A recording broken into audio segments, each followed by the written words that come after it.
ಓಂ ಶಾಂತಿ. ವೀಕ್ಷಕರೇ, ಭಕ್ತರ, ಅಭಿಮಾನಿಗಳೇ, ಗುರುಮಕ್ಕಳೇ, ನಿಮ್ಮೆಲ್ಲರಿಗೂ ಒಳ್ಳೆಯದಾಗಲಿ.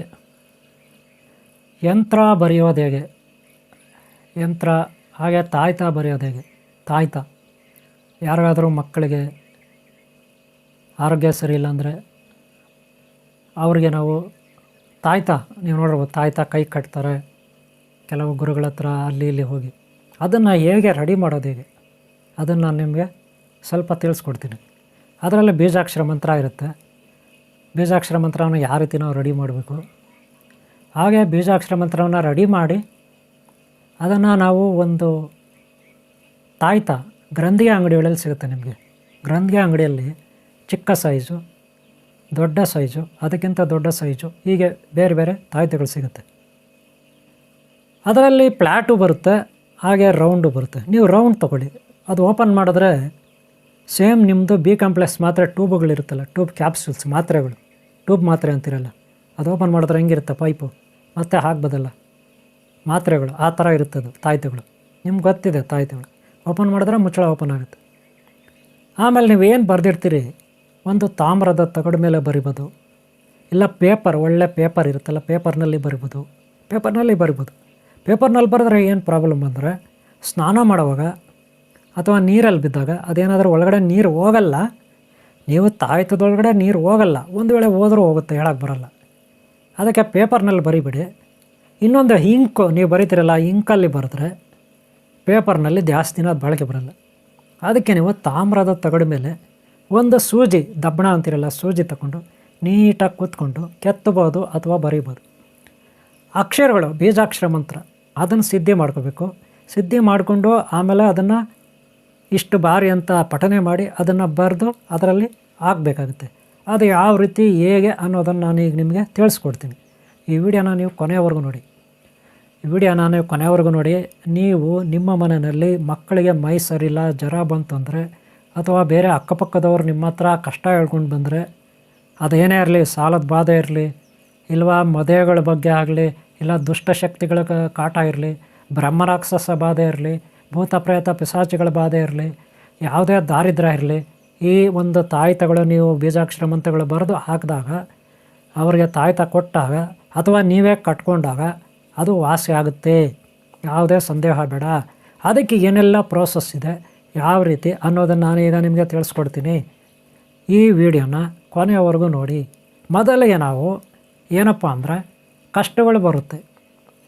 ಕೆಲವರು ತಾಯ್ತ ಬೇಕು ಈ ರೀತಿ ಹೇಳಿಕೊಂಡು ಗುರುಗಳ ಹತ್ರ, ಸ್ವಾಮೀಜಿಗಳ ಹತ್ರ, ದೇವಸ್ಥಾನ ಅರ್ಚಕರ ಹತ್ರ ಅಥವಾ ಮಾಂತ್ರಿಕರ ಹತ್ರ ಹೋಗ್ತಾರೆ ಅಲ್ವಾ. ಅವರು ಏನೋ ಒಂದು ತಾಯ್ತ ಅವರು ನಮಗೆ ಕೊಡ್ತಾರೆ. ಅದನ್ನು ಇವರು ಕುತ್ತಿಗೆನಲ್ಲಿ ಕಟ್ಕೊಳ್ತಾರೋ, ಕೈ ಕಟ್ಕೊಳ್ತಾರೋ, ಸೊಂಟಕ್ಕೆ ಕಟ್ಕೊಳ್ತಾರೋ, ಅದು ಬೇರೆ ವಿಚಾರ. ಆದರೆ ನಾವೇ ತಯಾರು ಮಾಡೋದು ಹೇಗೆ, ನಾವೇ ಅದನ್ನು ಕಲ್ಕೊಳ್ಳೋದು ಹೇಗೆ ಅನ್ನೋದು ಇಲ್ಲಿ ವಿಚಾರ ಇರೋದು ಅಲ್ವಾ. ಮೊದಲಿಗೆ ನಾನು ಹೇಳ್ಕೊಡ್ತೀನಿ ನೋಡಿ. ಮೊದಲಿಗೆ ನಿಮಗೆ ಒಂದು ಬೀಜಾಕ್ಷರ ಸರ್ವಸಿದ್ಧಿ ಅಂದರೆ, ಎಲ್ಲ ಸಿದ್ಧಿಗಳು, ಎಲ್ಲ ಕಷ್ಟಗಳ ನಿವಾರಣೆಗೆ ಹೇಗೆ ಯೂಸ್ ಮಾಡೋದು ಒಂದೇ ಸಾರಿ. ನಾನಾ ರೀತಿಯ ಸಮಸ್ಯೆಗಳಿಗೆ ಒಂದು ಬೀಜಾಕ್ಷರ ಮಂತ್ರ ಕೊಡ್ತೀನಿ. ನಾನಾ ರೀತಿಯ ಸಮಸ್ಯೆಗಳಿಗೆ ಒಂದು ಗ್ರೂಪ್ ಇರುತ್ತದಲ್ಲ, ಕಷ್ಟಗಳು ಒಂದು ಲೀಸ್ಟೇ ಇರ್ತದೆ, ಕಷ್ಟಗಳ ಲೀಸ್ಟ್. ಆ ಎಲ್ಲದಕ್ಕೂ ಇದು ಯೂಸ್ ಆಗುತ್ತೆ. ಸರ್ವಸಿದ್ಧಿ ಮಂತ್ರ ಏನು ಹೇಳಿದ್ನಿ, ಸರ್ವಸಿದ್ಧಿ ಮಂತ್ರ ಅಂದರೆ ಎಲ್ಲ ಕಷ್ಟಗಳಿಗೆ ನಿವಾರಣೆ ಮಾಡ್ತಕ್ಕಂಥ ಒಂದು ಸರ್ವ ಸಮಸ್ಯೆ ನಿವಾರಕ ಮಂತ್ರ ಅಂತ ತಿಳ್ಕೊಳ್ಳಿ. ಸರ್ವಸಿದ್ಧಿ ಮಂತ್ರ ಇದು. ಸರ್ವಸಿದ್ಧಿ ಮಂತ್ರವನ್ನು ನಾನು ಸರ್ವ ಕಾರ್ಯ ಸಿದ್ಧಿ ಮಂತ್ರ ಇದನ್ನು ನಾನು ನಿಮಗೆ ಯಾವ ರೀತಿ ಬರೆಯೋದು, ಅದು ಬರೆದ ಮೇಲೆ ಹೇಗೆ ಪಠನೆ ಅದನ್ನು ತಾಯ್ದಲ್ಲಿ ಹಾಕೋದು ನಿಮ್ಗೆ ಹೇಳ್ಕೊಡ್ತೀನಿ ನೋಡಿ. ಮೊದಲಿಗೆ ಈ ಬೀಜಾಕ್ಷರ ಮಂತ್ರ ನಾನು ನಿಮಗೆ ಕೊಡ್ತಾಯಿದ್ದೀನಿ, ನೋಡ್ಕೊಬಿಡಿ. ಈ ಬೀಜಾಕ್ಷರ ಮಂತ್ರ ನೋಡ್ಕೊಬಿಡಿ. ಓಂ ಶಾಂತಿ ವೀಕ್ಷಕರೇ, ಮೊದಲಿಗೆ ನೀವು ಒಂದು ಪೇಪರ್ನಲ್ಲಿ ಈ ರೀತಿ ಮನೆಗಳನ್ನು ಮಾಡ್ಕೊಳ್ಳಿ. 1 2 3 4 5 ಮನೆ ಮಾಡ್ಕೊಳ್ಳಿ ಈ ರೀತಿ. ಅದು ತಾಯ್ತದ ತಾಮ್ರದ ತಗಡು ಆದರೂ ಹಾಕ್ಬೋದು. ನಿಮಗೆ ತಾಮ್ರದ ತಗಡು ಬರುತ್ತಲ್ಲ, ಅದರಲ್ಲಾದರೂ ಮಾಡ್ಕೊಳ್ಳಿ, ಅಥವಾ ಮಾಮೂಲಿ ಪೇಪರ್ನಲ್ಲಾದರೂ ಮಾಡ್ಕೊಳ್ಳಿ. ಆದರೆ ತಾಯ್ತ ಎಲ್ಲ ಗ್ರಂಥಿಗೆ ಅಂಗಡಿಯಲ್ಲಿ ಸಿಗುತ್ತೆ, ನೋಡ್ಬೋದು. ನೀವು ಖಾಲಿ ತಾಯ್ತ ನೋಡ್ತಾ ಇದ್ದೀರ, ಅದು ಬರೇ ಹಿತ್ತಾಳದಾದರೂ ಸರಿ, ತಾಮ್ರದಾದರೂ ಸರಿ, ಬಂಗಾರದಾದರೂ ಸರಿ, ಆ ರೀತಿ ಒಂದು ತಾಯ್ತ ತೊಗೋಬೇಕು. ಆಮೇಲೆ ನೀವು ಬರೆಯೋದು ಬಂಗಾರದ ತಗಡ ಮೇಲಾದರೂ ಬರೀರಿ ಅಥವಾ ಪೇಪರ್ನಲ್ಲಾದರೂ ಬರೀರಿ, ಅದು ನಿಮಗೆ ಸೇರಿದ್ದು. ಬರೆಯೋದು ಹೇಗೆ ಅಂತ ನೋಡಿದ್ರಲ್ಲ, 5 ಮನೆ ಇರುತ್ತೆ. ಅಲ್ಲಿಗೆ ತಾಯ್ತಾ ಒಂದು ಪೇಪರು ಅಥವಾ ತಗಡು, ತಾಮ್ರದ ತಗಡು, ಅದರಲ್ಲಿ ನೀವು ಯಾವ ರೀತಿ ರೆಡಿ ಮಾಡಬೇಕು.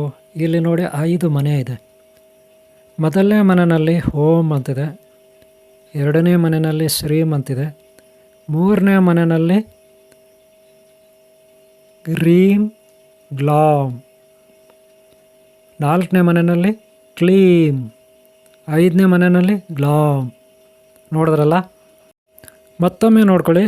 ಮೊದಲನೇ ಮನೆಯಲ್ಲಿ ಓಂ ಇದೆ, 2ನೇ ಮನೆಯಲ್ಲಿ ಶ್ರೀಮ್ ಇದೆ, 3ನೇ ಮನೆಯಲ್ಲಿ ಏನಿದೆ ರೀಮ್ ಗ್ಲಾಮ್ ಇದೆ, 4ನೇ ಮನೆಯಲ್ಲಿ ಕ್ಲೀಮ್ ಇದೆ, 5ನೇ ಮನೆಯಲ್ಲಿ ಗ್ಲಾಮ್ ಇದೆ. ಈ ರೀತಿ ಪೇಪರು ಅಥವಾ ತಾಮ್ರದ ತಗಡು ನೋಡಿ, ಅಲ್ಲೇ ಇದೆ ತಾಮ್ರದ ತಗಡು ಅಥವಾ ನಿಮ್ಮಿಷ್ಟ ಬಂಗಾರದ ತಗಡು ಅಥವಾ ಬೆಳ್ಳಿ ತಗಡು, ಅದನ್ನು ಮಾಡಿ ಆ ಪೇಪರ್ನ ನೀಟಾಗಿ ಸುತ್ತಿ ಆ ಒಂದು ತಾಯ್ತದಲ್ಲಿ ಹಾಕಬೇಕಾಗುತ್ತೆ. ಮುಂದೆ ನಾನು ನಿಮ್ಗೆ ಯಾವ ರೀತಿ ಅಂತ ತಿಳಿಸ್ಕೊಡ್ತೀನಿ ನೋಡಿ. ಈಗ ನೀವು ನೋಡಿದ್ರಿ ಅದನ್ನು ಯಾವ ರೀತಿ ಬರೆಯೋದು, ಯಾವ ರೀತಿ ಅದನ್ನು ಕೂರಿಸ್ಬೇಕು ಮನೆಗಳಲ್ಲಿ ಅಂತ ಅಲ್ವಾ. ಇದನ್ನು ನೀವು ಇದರಲ್ಲಿ ಬರೀರಿ, ತಾಮ್ರದ ತಗಡಿನಲ್ಲಿ ಬರಿಬೋದು, ಪೇಪರ್ನಲ್ಲಿ ಬರಿಬೋದು. ಆಮೇಲೆ ಅದನ್ನು ನೀಟಾಗಿ ಫೋಲ್ಡ್ ಮಾಡಿ, ಅಂದರೆ ರೌಂಡಾಗಿ ಸುತ್ತಬಿಟ್ಟು ಆ ಒಂದು ತಾಯ್ತದಲ್ಲಿ ಸೇರಿಸಿ ಮುಚ್ಚಳ ಹಾಕಿ ಅದಕ್ಕೆ ದಾರ ಹಾಕಬೇಕು. ಓಕೆನಾ? ಅಷ್ಟು ಮಾಡಿಬಿಟ್ರೆ ಆಗಾಯ್ತಾ ಅಂತ ನೀವು ಪ್ರಶ್ನೆ ಕೇಳ್ಬೋದು. ಖಂಡಿತ ಆಗಲ್ಲ. ನೋಡಿರಿ, ಈ ಬೀಜಾಕ್ಷರ ಮಂತ್ರವನ್ನು ನೀವು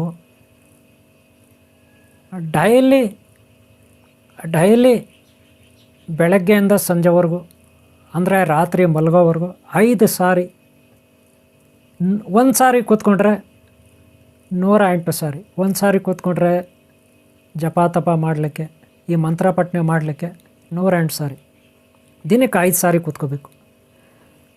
108 ಸಾರಿ ಮಾಡೋದನ್ನು ಹೆಚ್ಚು ಮಾಡ್ಕೋಬೇಕು, ಜಾಸ್ತಿ ಮಾಡ್ಕೋಬೇಕು. ಅಂದರೆ ಒಂದು ಸಾರಿ ಕೂತ್ಕೊಂಡ್ರೆ 250. ಅದೇ ರೀತಿ ನೀವು 4 ಸಾರಿ ಕೂತ್ಕೊಂಡ್ರೆ 1000 ಆಗುತ್ತೆ. ಒಂದು ದಿನಕ್ಕೆ 4 ಸಾರಿ ಆದರೂ ಕೂತ್ಕೋಬೇಕು, 10 ನಿಮಿಷ. ಅದನ್ನು ಪಠನೆ ಮಾಡಬೇಕು. ಏಕಾಂತವಾದ ಸ್ಥಳ, ಅದು ಹೊರಗಡೆ ತೋಟ ಆಗಿರಲಿ, ಯಾವುದೋ ಹಳೆ ದೇವಸ್ಥಾನ ಆಗಿರಲಿ, ಹಳೆ ಬಂಗ್ಲೆ ಆಗಿರಲಿ, ಯಾವುದೋ ಬೆಟ್ಟ ಗುಡ್ಡ ಆಗಿರಲಿ, ಅಥವಾ ನಿಮ್ಮ ಮನೇಲಿ ಬೆಡ್ರೂಮ್ ಆಗಿರಲಿ ಅಥವಾ ಮನೆ ಮೇಲಾಗಿರಲಿ, ಏಕಾಂತತೆ ಇರಬೇಕು. ಯಾವುದೇ ಡಿಸ್ಟರ್ಬೇಷನ್ ಇರಬಾರ್ದು. ಒಂದು ಸಾರಿ ಕೂತ್ಕೊಂಡ್ರೆ 10 ನಿಮಿಷ ಈ ಒಂದು ಬೀಜಾಕ್ಷರ ಮಂತ್ರವನ್ನು ನೀವು ಹೇಳ್ಕೋಬೇಕು. ಮುಂದುಗಡೆ ನೀವು ಪಾರ್ವತಿ ಪರಮೇಶ್ವರ ಅಥವಾ ಅನಂತ ಪದ್ಮಾವತಿ, ಅನಂತ ಲಕ್ಷ್ಮಿ, ಅನಂತ ಪದ್ಮನಾಭ ಸ್ವಾಮಿ ಅಥವಾ ಶ್ರೀ ಸೀತಾ ರಾಮಾಂಜನೇಯ ಲಕ್ಷ್ಮಣ ಲವಕುಶ ಬಂಧು ಮಿತ್ರ ಗುರು ದೈವ, ಯಾವುದಾದ್ರೂ ನಿಮ್ಮ ಇಷ್ಟ ದೈವ ಫೋಟೋ ಇಟ್ಕೋಬೇಕು ನಿಮ್ಮ ಮುಂದೆ ಅಥವಾ ಮೊಬೈಲಲ್ಲಿ. ಈ ಮಂತ್ರವನ್ನು ಬರೆದಿಟ್ಕೊಳ್ಳಿ. ಯಾಕೆ ಬರೆದಿದ್ದೀನಿ ತೋರಿಸಿದ್ವಲ್ಲ ಆ ರೀತಿ ಅದನ್ನು ನೀವು ಹೇಳ್ಕೋಬೇಕು. ಒಂದು ಕ್ರಮಬದ್ಧವಾಗಿ ನೋಡ್ಕೊಂಡು ಹೇಳ್ಕೊಳ್ಳಿ. ಆಮೇಲೆ ನಿಮಗೆ ನೋಡ್ಕೊಳ್ಳದೆ ಹೇಳಕ್ಕೆ ಬರುತ್ತೆ. ಒಂದು 10 ಸಾರಿ ನೀವು ಹೇಳ್ಕೊಬಿಟ್ರೆ ಆಮೇಲೆ ನಿಮ್ಗೆ ಬರುತ್ತೆ. ಆಮೇಲೆ ನೋಡ್ಕೊಂಡು ಹೇಳಬೇಕಾದ ಅಗತ್ಯ ಇರಲ್ಲ. ಆ ರೀತಿ ನೀವು ಒಂದು ದಿನಕ್ಕೆ 1000 ಸಾರಿ 48 ದಿನ ಮಾಡ್ಕೋಬೇಕು. ಎಷ್ಟು? 48 ದಿನ. ಗ್ರಹಣ ಕಾಲದಲ್ಲಿ, ಗ್ರಹಣಗಳಿರುತ್ತಲ್ಲ ಅಂಥ ಟೈಮಲ್ಲಿ, ಹಬ್ಬಗಳು ಬರುತ್ತೆ, ವಿಶೇಷವಾದ ಹಬ್ಬಗಳು, ಅಂಥ ಟೈಮಲ್ಲಿ 108 ಸಾರಿ ಹೇಳ್ಕೊಂಡ್ರೆ ಸಾಕು ಅಂಥ ಟೈಮಲ್ಲಿ. ಆದರೆ 48 ದಿನ ಕಂಪಲ್ಸರಿ ದಿನನಿತ್ಯ 1000 ಸಾರಿ ಈ ಜಪ ಹೇಳ್ಕೋಬೇಕು.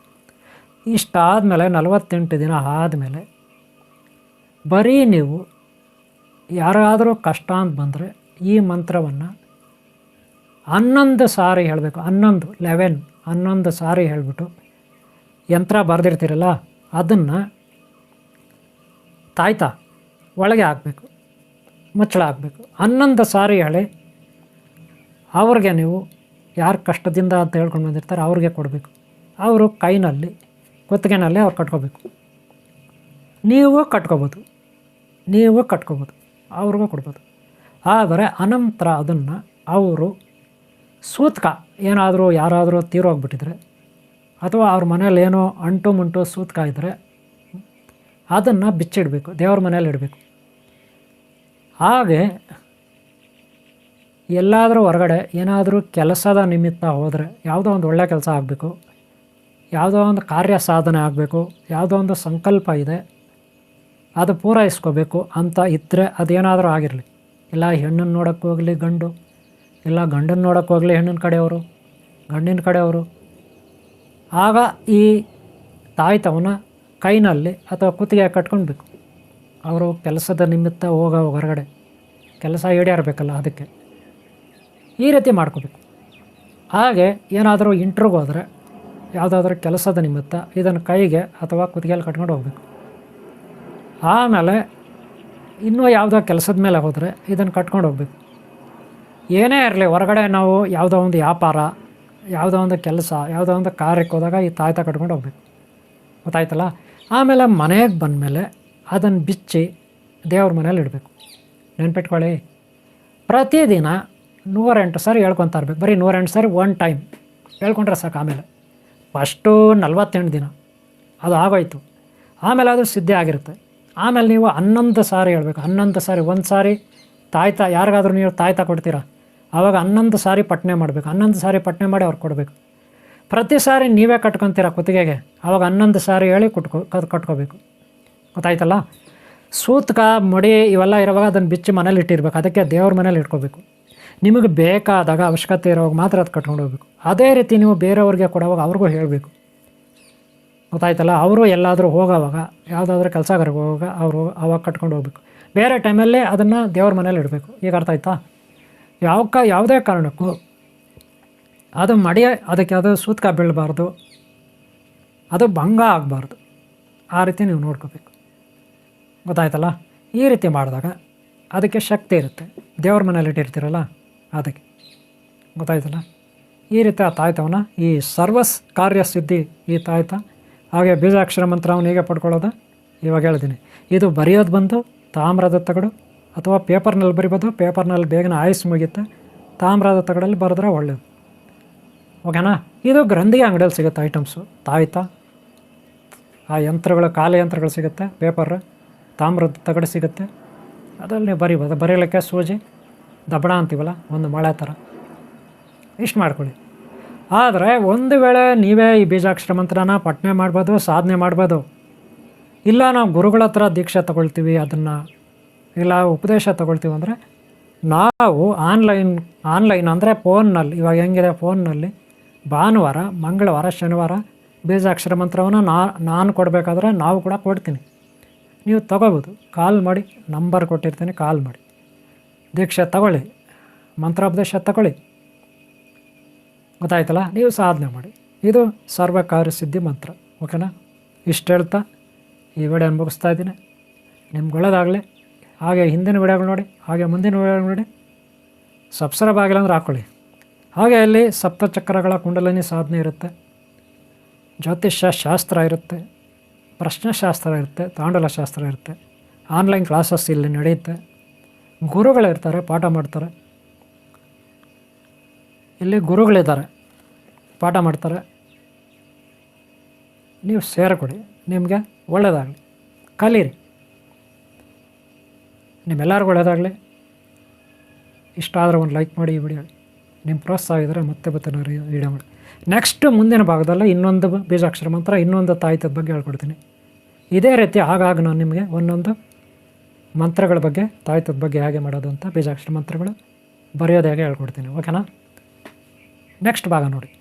ಈ ಭಾಗ ಇಲ್ಲಿ ಮುಗಿಸ್ತಾ ಇದ್ದೀನಿ. ಮುಂದಿನ ಭಾಗ ನೋಡಿ. ಒಳ್ಳೆಯದಾಗಲಿ ನಿಮಗೆ.